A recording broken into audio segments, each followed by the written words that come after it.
The next time you drop off packages at the U.S. Post Office, keep an eye out for hidden cameras as you leave.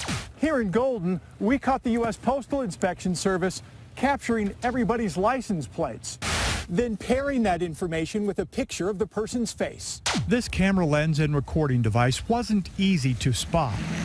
Managers at the Golden Post Office branch on Johnson Road didn't even know it was on their property until Fox 31 Denver pointed it out.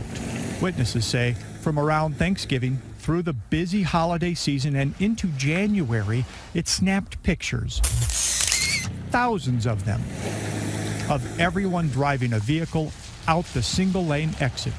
Customers were not informed in any way. I'm not sure that I can do anything about it, whether I agree with it or not, frankly. It's just part of the data that's being collected, and where it goes, it's hard to tell. I don't think that it's America that we should be safe doing what we do and not being watched every minute of every day. Within an hour of Fox 31 Denver asking the law enforcement branch of the U.S. Postal Service why the camera was snapping away month after month, the surveillance device was ripped from the ground and disappeared. The U.S. Postal Inspection Service sent us a statement after refusing an on-camera explanation. It says cameras are deployed for security of our facilities, safety of our customers and employees, or for criminal investigations. Employees of the Postal Inspection Service are sworn to uphold the Constitution, including protecting the privacy of the American public. Our discovery of this camera program comes just months after the post office was forced to reveal during congressional hearings that it was videotaping and storing the address and return information from billions of pieces of mail. A federal audit in 2014 found that the post office had insufficient controls in place when allowing law enforcement agencies access to the data collected from that mail cover program. Part of being a responsible constitutional government is explaining why it's surveilling its citizens. Lee Tien is an attorney for the Electronic Frontier Foundation.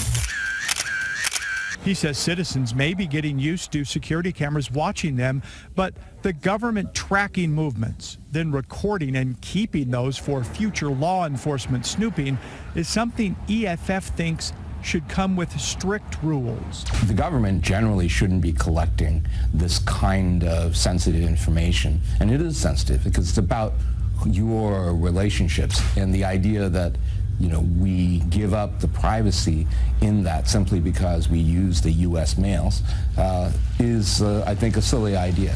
Fox 31 Denver scoured county, state, and federal courts for search warrants authorizing the collection of license plates and pictures of customers' faces, but we couldn't find any criminal case to explain it. Our requests for a written policy on retention time periods of images of innocent customers captured here so far have been ignored. Well, since I don't have anything to hide, I don't really care, but I don't like the idea of it. The ongoing mystery bothered most Golden Post Office customers we spoke with, but not all of them. If it was a little more personal, like reading into my text messages and stuff like that for no real reason, then that's something I'd be a little more alarmed about, but just general surveillance like that for everyone, kind of, no. We did find a California company who claims it sold the U.S. Postal Service consumer surveillance systems, complete with wireless data retrieval and infrared night capabilities. The company would not return our calls.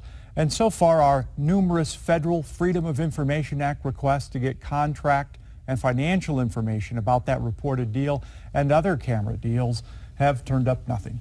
All right, Chris, great story there. The big question, though, there are security cameras everywhere, as you mentioned in the story, but there's a distinction here between what the federal government is doing with these cameras and security cameras, let's say at 7-Eleven, for example. What's the difference?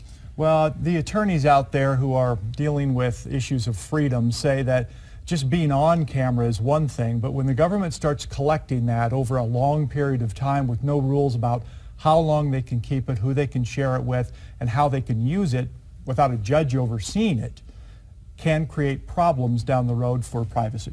Sure. All right, Chris Helsing, thanks so much.